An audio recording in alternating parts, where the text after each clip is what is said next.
जय जगन्नाथ दर्शक बंधु आज आउ एक नुआ भिडियो आपको स्वागत करुच्ची। दर्शक बंधु वर्तमान समय लेबर कार्ड को नहीं आसला एक बड़ अपडेट जहाँकि लेबर कार्ड थिले आपन को मिलिबो टंका। लेबर कार्ड थिले मिलिबो 3 लाख टंका जहाँकि वर्तमान समय राज्य सरकार बड़ घोषणा करछंती। तेबे आपन को केतेबेले एही 3 लाख टंका मिलिबो डिटेल्स एही वीडियो जानिबा निहात रूपे वीडियो को लाइक करंतु ता सहित चैनल को प्रथम थर पय आस्थिले सब्सक्राइब करंतु। जहाँकि आज ही ओडिशा सरकार लेबर कमिशनर ऑफ ओडिशा बड़ घोषणा करछंती।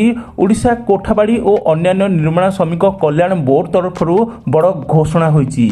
निर्माण श्रमिक कल्याण योजना अधीन रे मृत्युकालीन सहायता राशि जहाँकि पूर्वर 2 लाख टंका मिलुथिला किंतु वर्तमान समय ताहाकू वृद्धि करा जायछि। आजिर तारीख रे अक्टोबर 24 तारीख जहाँकि आज ही लागू करा जायछि।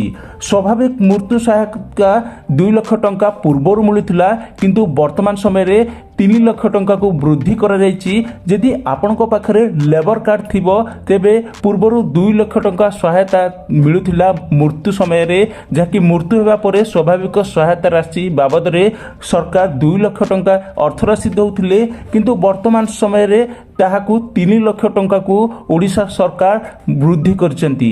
एथि सहित दुर्घटना जनित मृत्युकालीन सहायता राशि पूर्वर 4 लाख टंका मिलथिला एवं वर्तमान समय रे ताहाकू वृद्धि करी 6 लाख टंका को वृद्धि कर जायछि।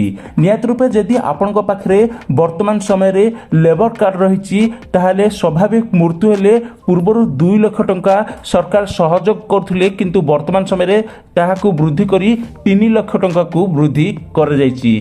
कि वर्तमान समय रे लेबर कार्ड को नहीं सरकार बड़ अपडेट जारी करछंती। यदि वीडियोटी हेल्पफुल रहितबो लाइक करंतु ता सहित चैनल को प्रथम थर पय आस्थिले सब्सक्राइब करंतु।